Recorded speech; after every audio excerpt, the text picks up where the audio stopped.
Muito bem, estamos de volta com o Sala Debate esta noite, debatendo aí a transição no Ministério da Educação e o Plano Nacional de Educação com todos os seus desafios impostos no ano de 2015.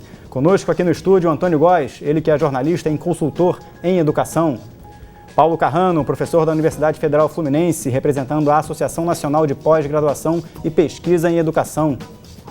Antônio Neto, secretário de Estado de Educação do Rio de Janeiro.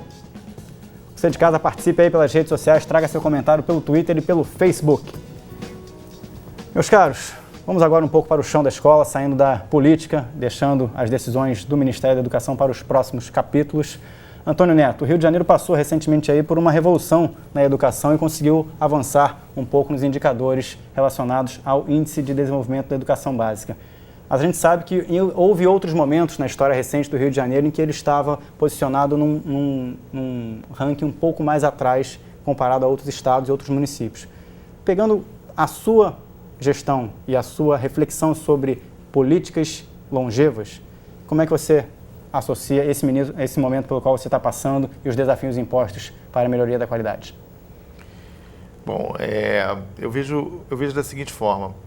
A educação do Rio de Janeiro, para fazer uma comparação, a educação do Rio de Janeiro ela passou por muitos anos de descontinuidade política. Eu mesmo fui professor no CIEP, um programa que eu considerava um dos maiores programas de horário integral da América Latina, que se perdeu nos anos 90. E essa dificuldade de se fazer políticas de educação duradouras, ela levou a uma rede, a nossa rede do Rio de Janeiro, muito desorganizada, gerou uma desorganização muito grande. E aí, o mais importante era fazer um resgate, né, dessa rede para que os próprios professores eles tivessem confiança nas suas próprias escolas, né, porque os professores, o Paulo colocou uma coisa importante, né, o professor precisa ser ouvido, né? E ele precisa ter autonomia, mas o fato é que as nossas escolas elas não tinham autonomia, elas tinham independência sem nenhum tipo de suporte. E as escolas precisam de suporte. O grande desafio hoje para qualquer gestor da educação, secretário municipal, estadual e o próprio ministro, é dar condições da escola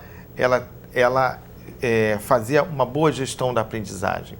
E para isso o professor ele precisa ter condições, que muitas vezes está relacionada a apenas salário, não é só isso, né? É uma escola que esteja com uma direção organizada, com as equipes montadas, com suporte pedagógico, com orientação para onde esse aluno tem que caminhar, né? Porque o aluno ele entra na escola e ele tem ali para ele uma porta onde ele vai caminhar numa determinada estrada.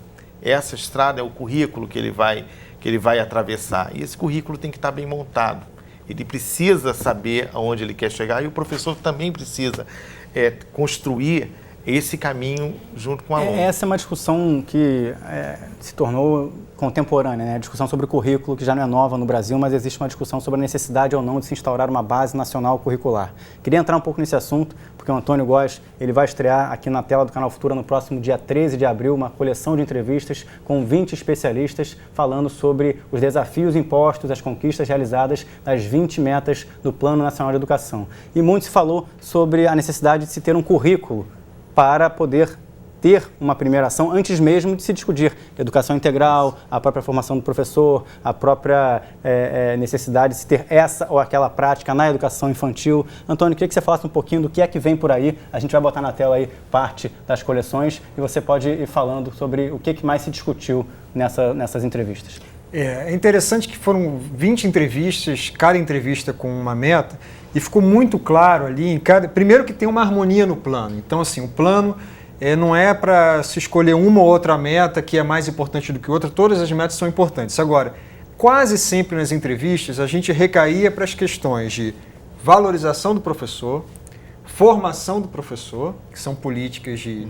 E não vamos esperar que isso vai trazer resultado agora. Se a gente dobrar o salário de professor e melhorar a formação dos professores nas universidades, a gente vai começar a colher para uma nova geração de alunos que ainda vai entrar em sala de aula.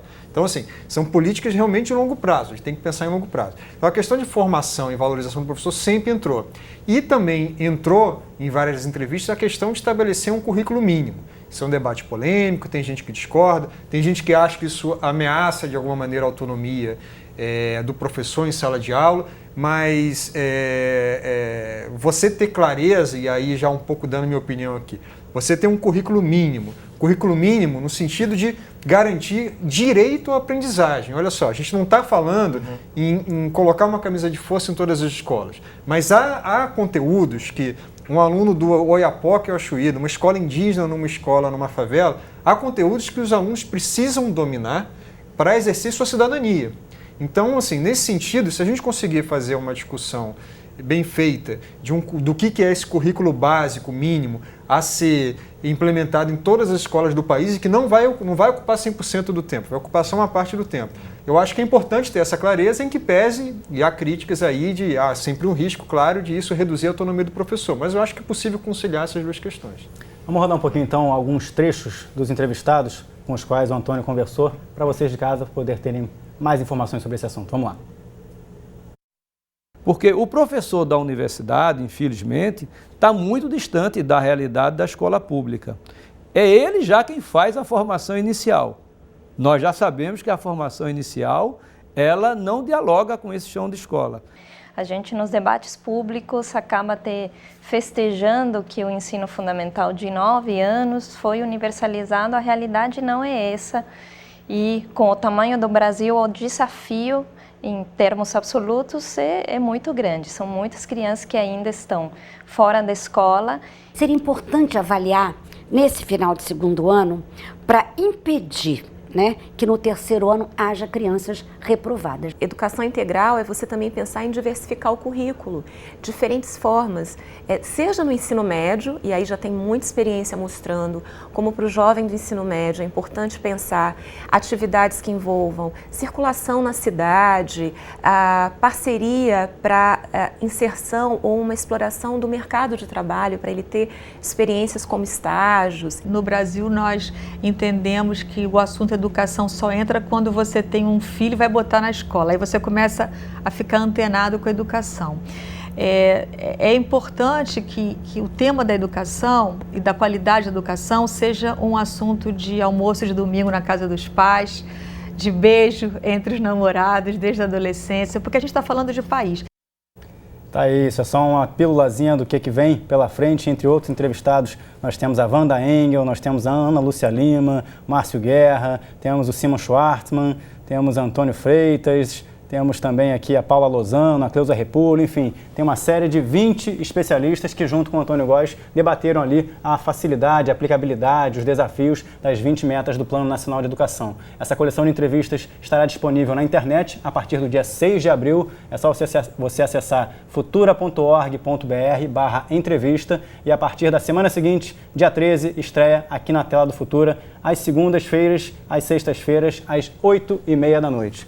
Paulo, a gente viu ali um pouquinho de tudo que vai ser debatido nessa série, mas assuntos que trazem a necessidade ali de uma reflexão para a prática da formação do professor, para a prática da inovação em sala de aula, indo agora para o chão da escola, né? A gente estava falando agora há pouco sobre a necessidade de se pensar num currículo. Antônio trouxe aí a discussão sobre a Base Nacional Curricular. Você concorda de que essa pode ser uma boa estratégia, uma boa iniciativa para que o Brasil siga outros países que já adotam uma Base Nacional Curricular ou não? Eu queria um pouquinho atrás, antes de pensar filosoficamente um pouquinho.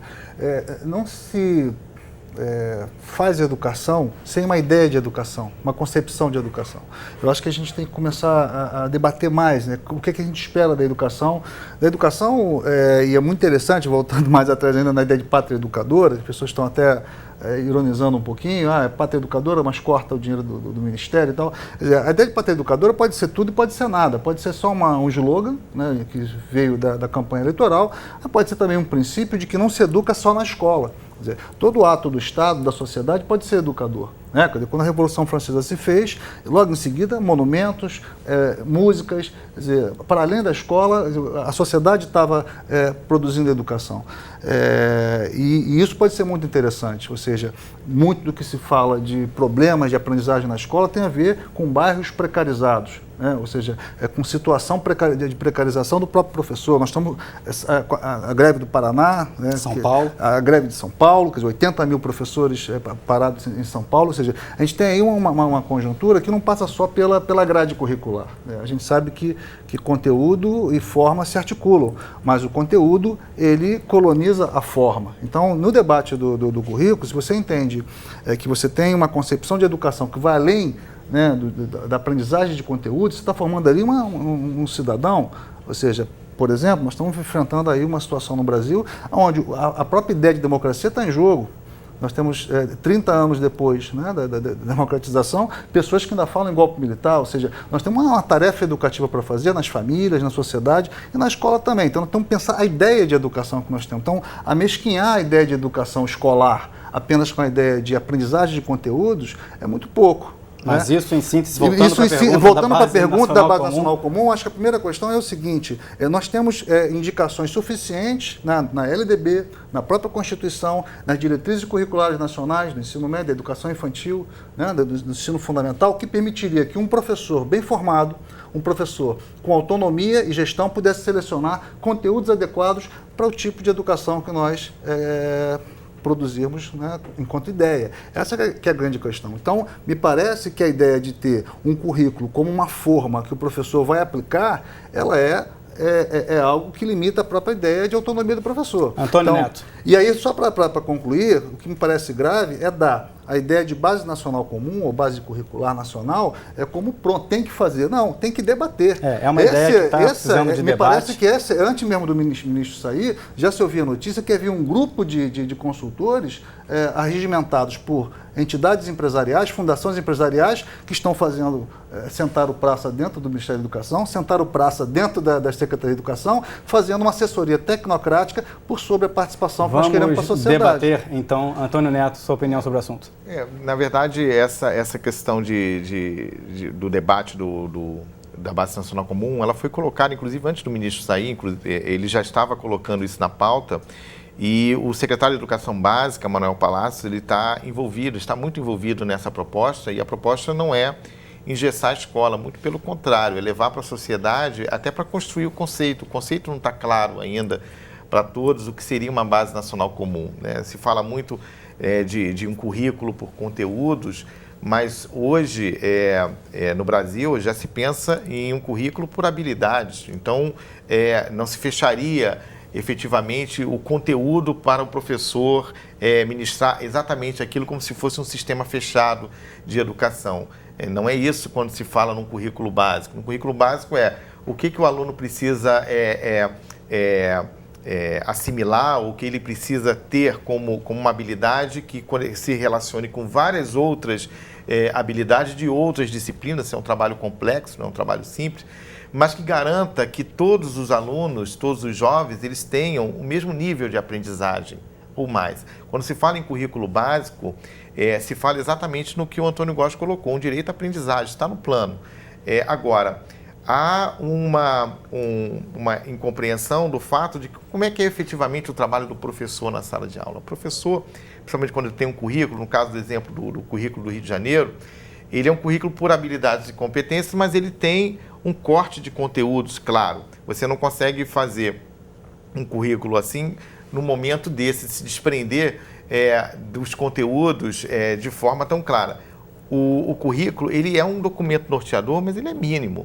Na verdade, o que vai fazer com que a escola desenvolva a sua autonomia pedagógica e de criatividade é o processo de contextualização desses conteúdos, né? Ele vai ter que elaborar fórmulas de levar ao aluno a entender aquele conteúdo ou então como desenvolver as habilidades. Então, esse- há processos com que não certeza. criam essa rigidez. Vai ser, com certeza, eu preciso só interromper vocês, porque a gente vai chamar aqui mais um convidado, e com certeza o debate sobre a Base Nacional Curricular Comum ele não vai se esgotar num programa de 1 hora, e a gente sabe que não vai ser um tempo suficiente que eu teria que dar a vocês para debater isso. Vou pedir licença a vocês para a gente trazer mais um convidado para o estúdio, para a gente poder voltar à parte da discussão original. Vamos falar agora com o Daniel Cara, ele que é coordenador geral da Campanha Nacional pelo Direito à Educação, está aí conosco via internet para se posicionar também sobre a articulação feita aí por parte da sociedade nessa cobrança, nesse momento de transição ministerial. Daniel Cara, muito boa noite para você, tudo bem?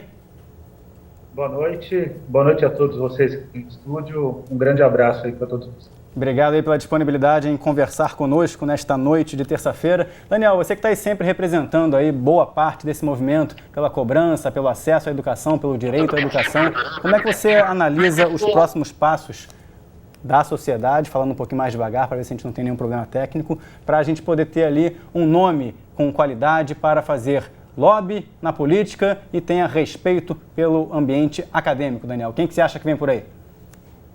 Bom, não só ambiente acadêmico, também os movimentos sociais na área de educação. Hoje o favorito, a sucessão do Ministério da Educação é o secretário municipal de Educação de São Paulo, Gabriel Chalita. É um nome que em circulação no PMDB, especialmente perante o vice-presidente Michel Temer. Não é um nome que encontra respaldo em boa parte da comunidade educacional. Não sei se teve algum problema aqui. Opa, voltou. Não é um nome que encontra respaldo em boa parte da comunidade educacional brasileira, mas parece que é o caminho que a presidenta Dilma está trilhando aí para os próximos dias anunciar. Hoje ela teve uma reunião com o secretário executivo do MEC, ministro interino, Luiz Cláudio Costa, e nessa reunião ela deixou claro que ele não permanece como ministro, né, ele não vai ser efetivado como ministro da Educação. O nome do Luiz Cláudio Costa seria um nome adequado, na sua opinião, Daniel?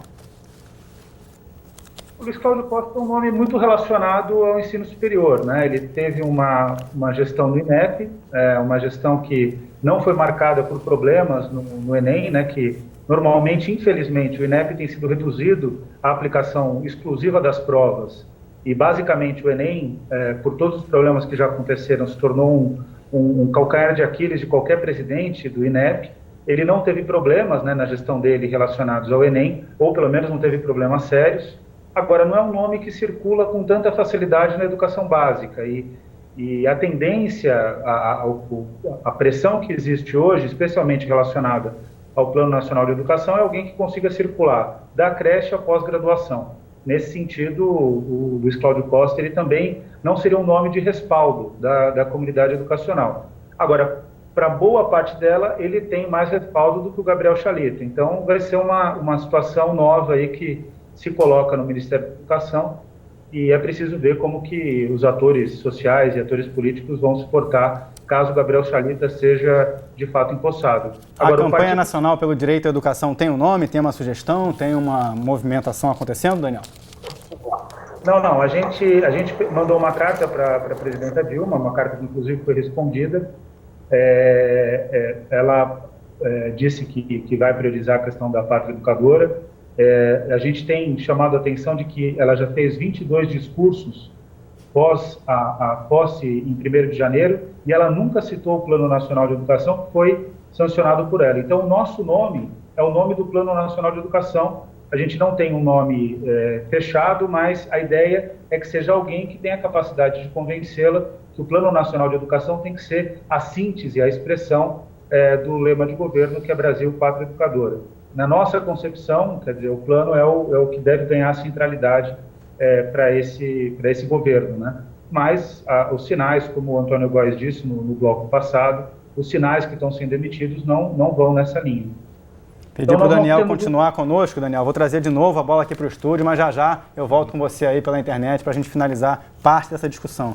Antônio Góes, a gente está aí caminhando para o final do debate. Tecnicamente, qual é a perspectiva que a gente tem para os próximos dias, próximas semanas, para a pasta e para o PNS? É que você pode tirar aí da cartola uma perspectiva concreta, com base em tudo que a gente falou. Não, tem que aguardar. Acho que é esse momento de muita especulação.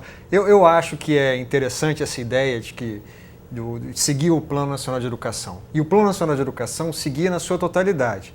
Veja bem, o plano, tem gente da sociedade que não concorda com a meta 20 do plano, que acha que a gente não devia colocar mais dinheiro na educação. Isso é uma bobagem. Enquanto você fala para o pessoal da produção colocar aí o observatório do PNE na tela, a Meta 20, falando sobre financiamento, Meta 20 fala do financiamento. Então tem gente na sociedade que acha que é uma bobagem você colocar mais dinheiro na educação.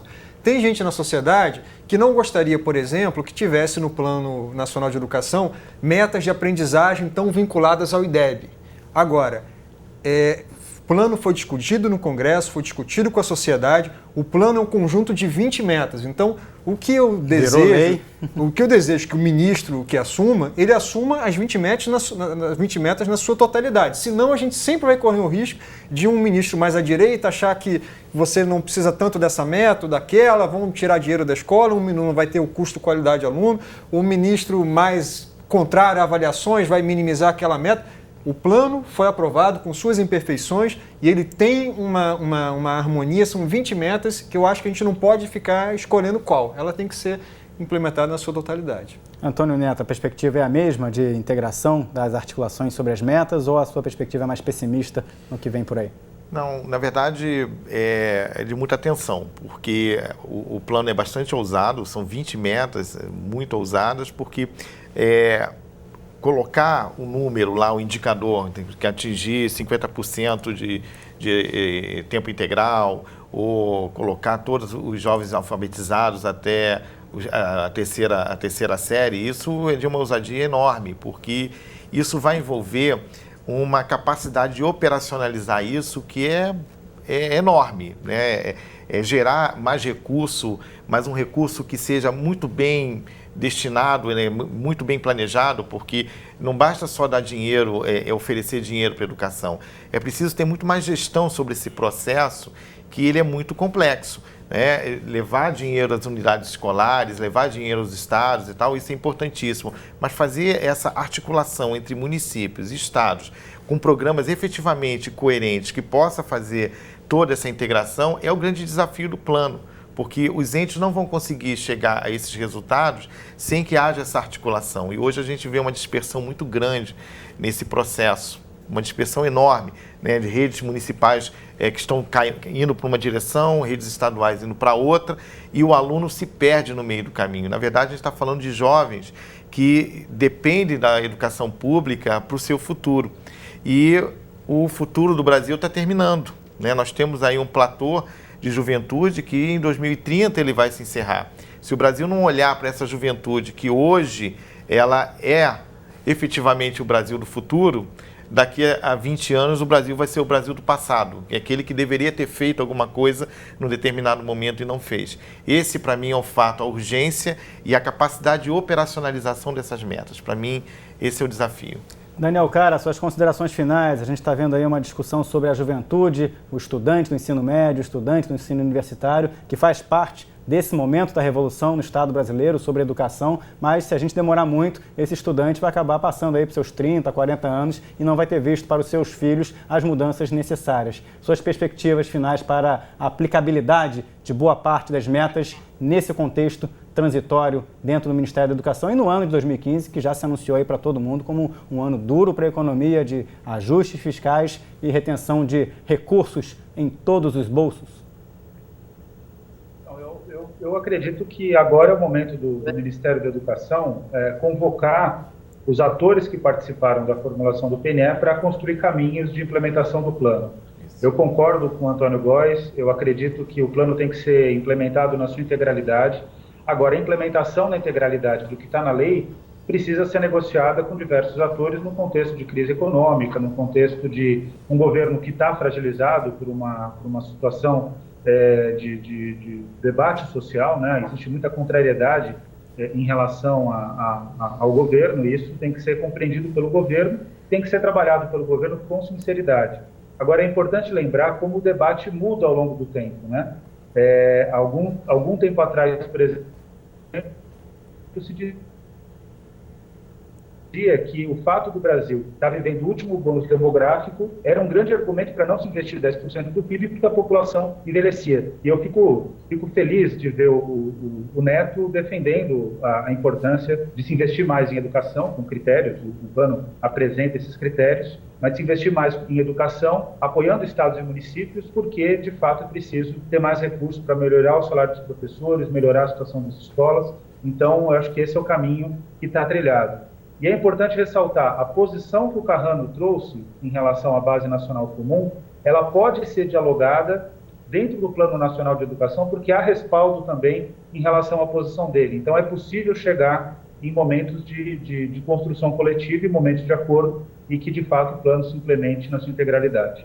Tá certo. Daniel Cara, falando diretamente de São Paulo, alguma consideração final, Daniel? Porque a gente está chegando no tempo limite aqui do debate. Queria agradecer a sua participação, mas você queria falar mais alguma coisinha?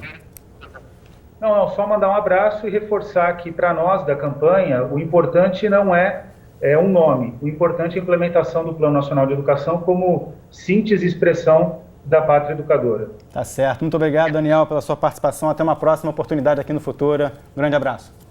Muito obrigado.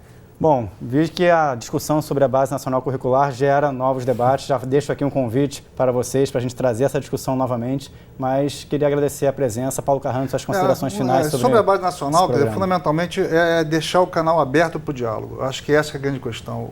Há setores do campo educacional que estão dando como certa, líquido e certa, que tem que ter uma Base Nacional comum, uma forma toda própria de interpretar tanto a LDB quanto o PNE. Não, a sociedade precisa discutir, porque os exemplos que são dados sobre países que têm uma base nacional são de países pequenos, né? Nós somos um país continental com uma diversidade muito grande, onde esse ponto de universalidade, esse ponto de integração nacional, de direito à aprendizagem, pode ser construído a partir de equivalências regionais também. Então, e respeitando as experiências locais numa relação com aquilo que é mais universal. Então, o debate tem que ficar aberto, ou seja, ele não pode ser substituído por um plano de especialistas, né?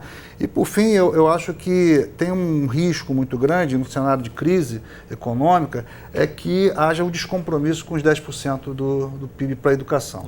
Essa é a grande questão, ou seja, não se pode usar a crise econômica ou qualquer ameaça de crise econômica para romper com um compromisso que é societário. Independentemente de royalties de petróleo ou não. E não dá para vincular também o compromisso central da educação, da pátria educadora, com as oscilações de mercado de bolsa de petróleo, por exemplo, política energética. Ou seja, a sociedade brasileira tem que saber o que ela quer. Se ela quer, de fato, ter a educação escolar, especialmente a educação pública, como uma meta e como um local de alavancar a própria sociedade brasileira, ela tem que investir para isso. Paulo Carrano, professor, representando a Universidade Federal Fluminense, muito obrigado pela participação, até uma próxima oportunidade. Antônio Góes, essas considerações finais? Eu acho que, apesar do pessimismo com relação ao ano que se avizinha, há que se ter otimismo no longo prazo. Então, também a gente fala muito, critica a educação, mas muita coisa avançou. Claro que está longe do ideal, mas eu acho que o pessimismo desse ano não pode atrapalhar o otimismo de pensar no longo prazo, nas futuras gerações. Antônio Neto, secretário de Estado de Educação do Rio de Janeiro, muito obrigado pela presença. Suas considerações finais. Eu vou me alinhar aqui com o Antônio Góes por conta da questão do otimismo. Eu sou uma pessoa extremamente otimista.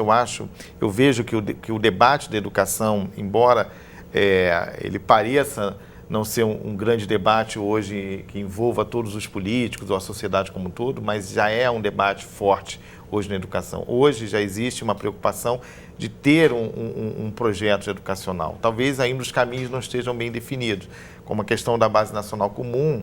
Isso vai depender muito de que escola o Brasil quer para ela. O Brasil tem que decidir que escola quer. Então, o debate da Base Nacional Comum está muito envolvido com isso. Seja qual for a escola, é preciso definir como se vai pensar a formação desse jovem. Então, essas coisas estão muito relacionadas, mas eu vejo com otimismo esse esforço que está sendo feito, né? Os secretários de educação, de um modo geral, eles estão muito preocupados com esse processo de escolha do ministro, porque a interlocução é muito necessária, mas eu vejo que alguns elementos precisam estar presentes, sim, como a questão do 10% do PIB. Eu vejo que mais recursos para a educação é importante, mas mais do que ter recursos para a educação é definir muito bem o que é esse 10%, para onde vai. Porque o grande desafio é paga-se investimento, é custeio, é pessoal. Se não definirmos muito bem isso, esse dinheiro cai numa vala comum de investimento que depois você não consegue ter o resultado prático, que é da valorização do professor e da melhoria de infraestrutura e de melhoria pedagógica. Esse é o ponto. Tá certo. Muito obrigado a vocês três. O Canal Futura reafirma seu compromisso de promover debates sobre a educação brasileira e trazendo a informação de que no próximo dia 13 de abril estreia a nova coleção de entrevistas sobre o Plano Nacional de Educação. Você que tem interesse sobre esse assunto, faz parte de uma comunidade acadêmica ou está no chão da escola ou quer se envolver mais sobre a educação de uma forma geral, não deixe de assistir na tela do Futura, de segunda a sexta, às 8h30 da noite e também no site futura.org.br/entrevista. O Sala Debate de hoje fica por aqui, reprises aos domingos, às 9 da noite e a gente se vê na semana que vem. Um abraço, tchau, tchau.